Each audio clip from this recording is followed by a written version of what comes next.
ఓం సాయిరామ్. సాయి భక్తులందరికీ నమస్కారం అండి. అందరూ ఎలా ఉన్నారు ఫ్రెండ్స్? మన సాయినాథుని దయ వల్ల అందరూ బాగుండాలని మనస్ఫూర్తిగా కోరుకుంటూ ఈరోజు ఈ వీడియోనైతే స్టార్ట్ చేస్తున్నాను. ఇక ఈరోజు వీడియోలో బాబాగారు ఎలాంటి సందేశాన్ని తీసుకొచ్చారంటే, తల్లి నీ ప్రార్థనలు నేను వింటున్నాను అన్న నమ్మకంతోనే నన్ను ప్రార్థిస్తున్నావు కదా, అయితే నీ బాబా చెప్పేది విను. నీ కోరిక తీరే శుభకరమైన రోజు వచ్చేసింది. స్వయంగా నీ బాబాని తీసుకొస్తున్నారు. నీ తండ్రిని నమ్మి నీ తండ్రిపై నమ్మకంతో ఇప్పుడే ఈ క్షణమే విను అని బాబాగారితో చెప్తూ ఉన్నారండి. మరి బాబాగారు మనకి ఏం చెప్పబోతున్నారో, ఎలాంటి సందేశాన్ని అందించబోతున్నారో, ఇలా ప్రతిదీ కూడా స్వయంగా మన సాయి తండ్రి మాటల్లోనే విందామా? బాబాగారు ఏం చెప్తున్నారు అంటే, తల్లి నీ ప్రార్థనలు నేను వింటున్నానని నన్ను మొక్కుతూ ఉన్నావు కదా, అందుకే ఇది చెప్పడానికి వచ్చాను. నువ్వు ఏదైనా సరే దాటుకుంటూ స్వేచ్ఛగా బ్రతకాలే తప్ప భయపడి దాక్కొని కూర్చుంటే ఎలా తల్లి? మనిషి అన్నవాళ్ళు జనన మరణాల మధ్య ఓ చిన్న గీత ఉంటుంది. పుట్టుక అనేది నీ ప్రమేయంతో ఉండదు, అలానే మరణం కూడా నీ ప్రమేయం ఉండదు. అలాంటప్పుడు ఈ కష్టాలను జీవితం దాటే బదులు మరణించాలి అనే అపోహలు ఎందుకు వస్తున్నాయి? ఆ నిరుత్సాహం నీకు ఎందుకు చెప్పు? నీ చేతిలో ఏమీ లేనప్పుడు భగవంతుడు ఏ దారి చూపితే, ఎలా నడిపిస్తే అలా నడవడమే కదా నీ బాధ్యత. దాన్ని మించి నాకు ప్రాణాలతో ఉండాల్సిన అవసరం లేదు, ఉండాలని లేదు అని నిరుత్సాహపడే మాటలు ఎందుకు తల్లి? ఓటమిలో కృంగిపోయే ఒక్క పిరికివాని మాటలు ఇలా ఉంటాయి. అలా నా బిడ్డ ఎప్పుడు ఉండకూడదు, ఉండద్దు కూడా. జననానికి మరణానికి ఒక చిన్న గీత ఉంటుంది, అదే జీవితం. ఆ జీవితంలో ఎన్నో దాడిగా ఉంటాయమ్మా. ఆ క్రమంలో ప్రేమానురాగాలుంటాయి, బంధాలు, అనుబంధాలు, ఈర్ష, స్వార్థం, అసూయ, అహంకారం, మంచి చెడు, ఇలా చెప్పుకుంటూ పోతే బోలెడుంటాయి. వీటన్నిటితో ముడిపడిన మనిషి జీవితమే నీది. ఈ జీవితాన్ని నువ్వు ప్రశాంతంగా దాటేస్తూ వచ్చే సమయం అనేది రాబోతుంది. నువ్వు తెలుసుకోవడానికి ప్రయత్నించాలి. అంతేకాని అక్కడే ఆగిపోయి నా వల్ల కాదు అని చేతులెత్తేస్తే ఎలా చెప్పు? నీకున్న బాధ్యతలే నీ జీవిత గమ్యమని తెలుసుకో. చివరికి మిగిలేది ఏమీ లేదు. నీ జీవితానికి ఒక అర్థం, పరమార్థం ఉంది. అందులో నువ్వు ఎలా జీవించావు, నీ లోటుపాటుల వల్ల నువ్వు ఎంత సంతోషంగా జీవించావు అన్నదే నీ యొక్క సామర్థ్యం. కాబట్టి నువ్వు అన్నిటినీ కూడా గెలుచుకుంటూ ముందుకు వెళ్ళాలి. ఆ తరువాత ఎవరు పనులు చేసే ఆధారంగా వాళ్ళకి మంచి స్థానం రావాలి, చెడు స్థానం రావాలి, విలువ ఎక్కువ ఉంటుంది, తక్కువ ఉంటుంది అనేది నువ్వు చేసే పనుల మీదే ఉంటుంది. సాయి బిడ్డమైన నీకు ఒక్క మాట చెబుతాను విను.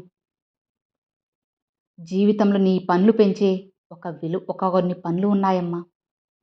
అవి మంచి పనులుగా ఉంటే నీ జీవితం అమోఘంగా, అందరూ మెచ్చుకునేలా, ఆశ్చర్యపోయేలా, అందరానికి ఎత్తేలా ఉంటాయి.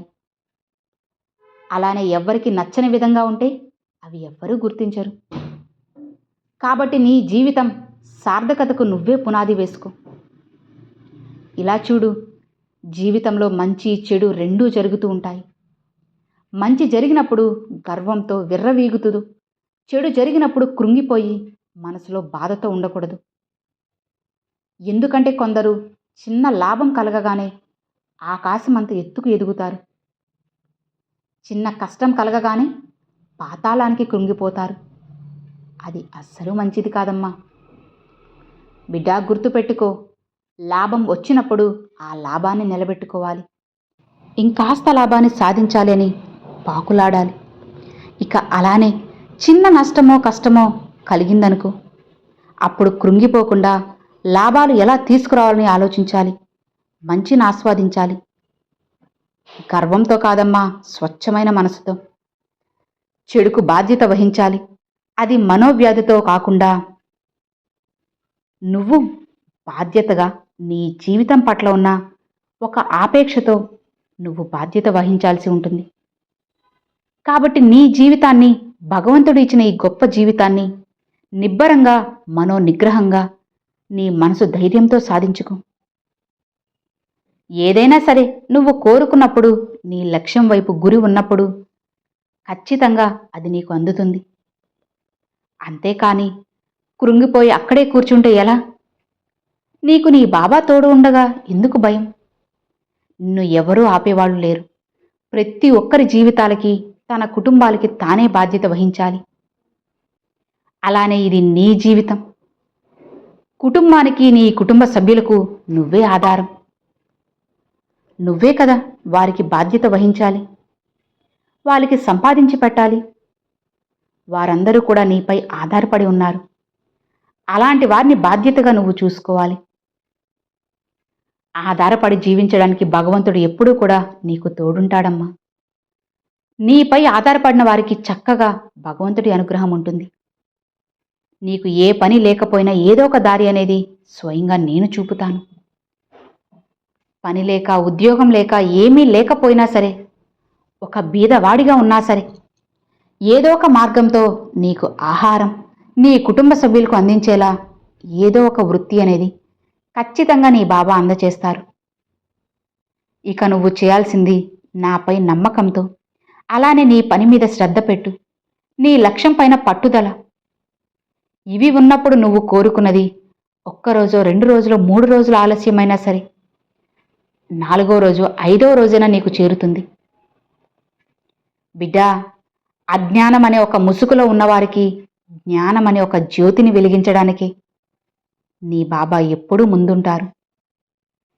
ఎవరైతే ఎప్పుడు నా నామస్మరణ చేస్తూ ఉంటారో వారి జీవితంలో ఖచ్చితంగా దీపాన్ని వెలిగించి వెలుగును నింపుతాను. వాళ్ళ జీవితాన్ని ఉద్ధరిస్తాను. నాపై ఆధారపడిన వారు, నన్ను నమ్ముకున్న వారిని ఎప్పుడూ నేను చెయ్యి వదలను. ఈ విషయం నీకు కూడా తెలుసు కదా. నీ దారిలో చాలా ముళ్ళున్నాయి.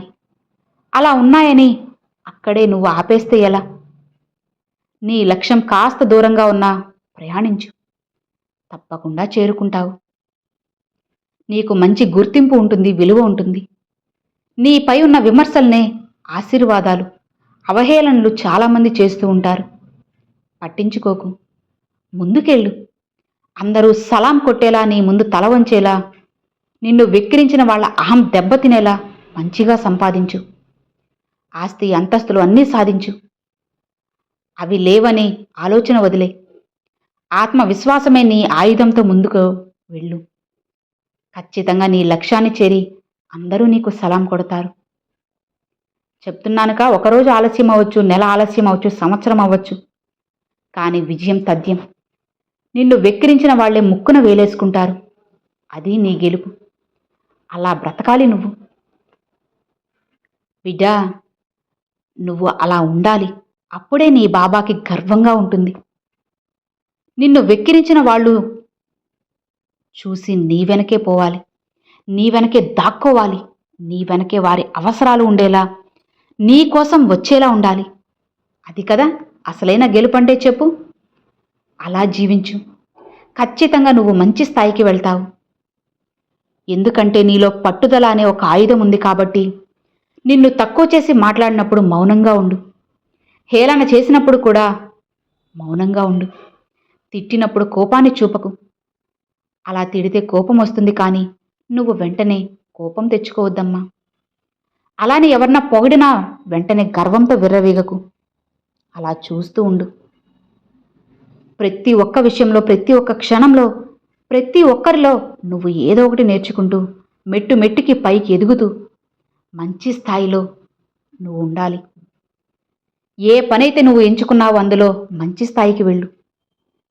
ఖచ్చితంగా నిన్ను తిట్టిన వారే నీ అవసరం కోసం నీ దగ్గరకు వస్తారు. నిన్ను కోప్పడిన వాళ్లే నిన్ను వెతుక్కుంటూ వస్తారు. హేళన చేసిన వాళ్లే నిన్ను సాయం కోరి వస్తారు.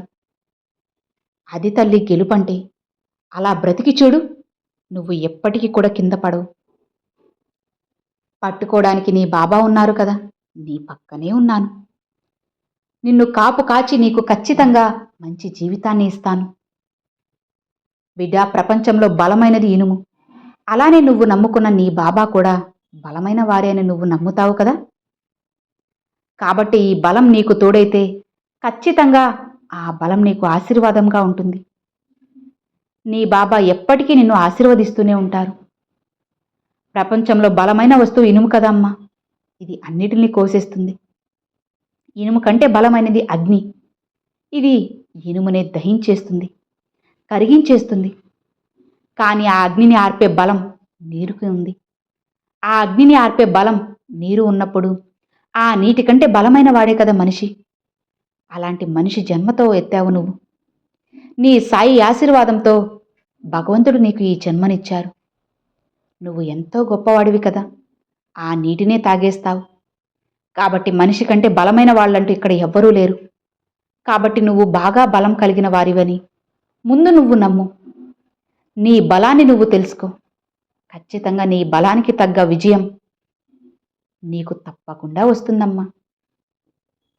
ఇది పూర్తిగా నీ సాయి ఆశీర్వాదంతో నీకు అందిస్తున్న వాక్కు, వదులుకోవద్దు. బిడ్డా, మనిషి ఎలాంటి వాడో తెలుసా? ప్రార్థన చేసినప్పుడు దేవుడు వింటాడని నమ్మకం ఉంటుంది, కానీ నిందలు వేసినప్పుడు ఎందుకు ఆ నమ్మకం ఉండదు? ప్రతి ఒక్కటి భగవంతుడు వింటాడమ్మా. అది నువ్వు తిట్టినా లేదా పొగిడినా, నువ్వు ప్రార్థన పెట్టినా, దిగులుగా ఉన్నా, ఏడుస్తున్నా, కష్టంలో ఉన్నా, నాకు ధన్యవాదములు చెప్పినా అన్నీ నీ బాబా వింటూనే ఉంటారని నువ్వు మర్చిపోవద్దు. ప్రతి ఒక్కటి కూడా నీకు సాధ్యమవుతుంది. సాధ్యం కానిదంటూ ఇక్కడ ఏదీ లేదు తల్లి. ముందు నువ్వు నమ్ము. నీ బలమే నీ నమ్మకమని తెలుసుకో. మంచి విలువను పెంచుకో. నీ సాయి ఆశీర్వాదం నీకు ఎల్లవెల్లా ఉంటుంది తల్లి. నీ ప్రతి ప్రార్థన నేను వింటున్నానని నువ్వు నన్ను నమ్ముతున్నావు కదా. ఇక ఆ నమ్మకమే నిన్ను ముందుకు నడిపిస్తుంది. ఇక హాయిగా ప్రశాంతంగా ముందుకు వెళ్ళు. నీ బాబా ఎక్కడున్నా, ఎలా ఉన్నా, ఏం చేస్తున్నా సరే అనుక్షణం నీ ఆలోచనలోనే ఉంటారు. ఇక నీకు భయం ఎందుకు బిడ్డా, బాధ ఎందుకు? సంతోషంగా ముందుకు వెళ్ళు అని బాబాగారైతే చెప్తున్నారండి.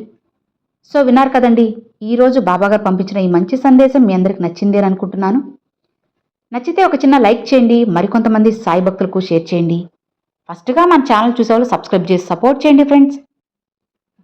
Thanks for watching. Om Sairam.